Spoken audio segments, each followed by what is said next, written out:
Most of you older people grew up in a time period in America when there was cultural Christianity. There was a kind of Christian consensus in America.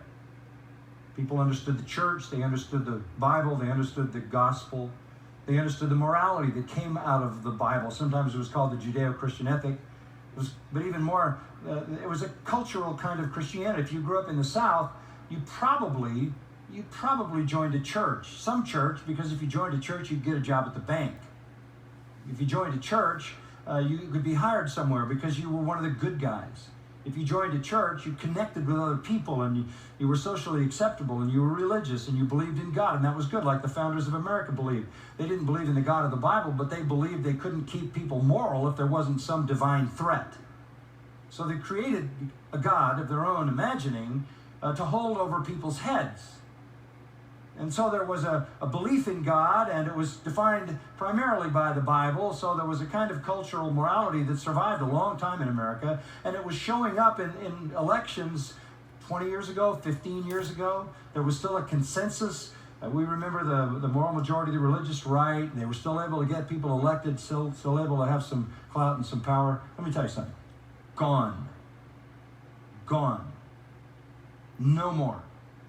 There is no more cultural Christianity. There is no collective Christian consensus that is going to have any power in this country whatsoever. In fact, the more distinctly Christian we are, the more we will be labeled as extremists, bizarre, alien, homophobic, intolerant, guilty of hate crimes. Cultural Christianity is, as we know it, that kind of consensus coming from a biblical understanding is gone. It is gone. The people who now vote in America couldn't care less. They couldn't care less about that. The people who carry the elections, they don't want anything to do with that. They want to escape the extremism of cultural Christianity as they see it. So I think as we go forward, it's going to come down to this. And this is exactly where it ought to be anyway.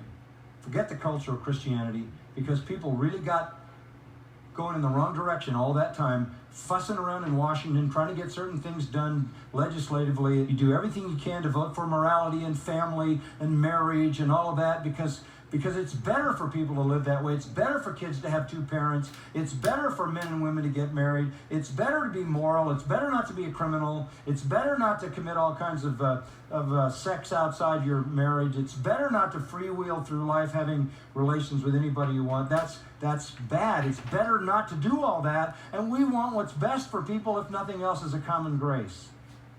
But we're not going to have any power to make that happen in the future. And many people thought that was exercising their Christian witness, and it wasn't. It wasn't. I remember a few years ago when I was asked to go to the White House during the Bush administration to meet with the White House staff to explain to them how they could get back to the point as Christians where they could see the people who opposed them politically, morally, and socially as the mission field rather than the enemy. They had turned their mission field into political enemies. Christianity went into redefinition, and Christianity became some kind of a political movement. It's shifted now. Nobody's going to call it the Christian right. People who used to say things like that now call themselves the Tea Party, because at least that's not a religious phrase. But we're not going to have that kind of cloud anymore. And what's going to happen is we're going to have to be back to where we should have been all along. The gospel advances by personal testimony to Christ, one soul at a time. Okay? This is what we were originally called to. And as I said this morning very briefly, I think we're closer to living in conditions like these people did in the book of Acts than we've ever been in the history of our country. We're like aliens in an increasingly anti-Christian culture. And what is our witness? Our witness is to give testimony to Christ, to speak of Christ, to speak the gospel. Obviously, you could say a lot about that, but let's just leave it at that point. We need to say everything that we can possibly say about Christ personally. May I just point one thing out to you? If you are a Christian, you have received the Holy Spirit. If you have received the Holy Spirit, you are a witness. The only question is whether you're a faithful one or an unfaithful one. And your Christian witness isn't discharged by getting mad at non-Christians. Your Christian witness is scandalized by doing that. They're the mission field, not the enemy. And the kingdom advances not through politics, not through some kind of cultural morality. The kingdom advances one soul at a time through personal testimony, personal witness. From you, from me, maybe it includes preaching. For you, maybe it includes neighbors and giving them a Bible study. Maybe it's one-on-one. But that is the way the kingdom advances.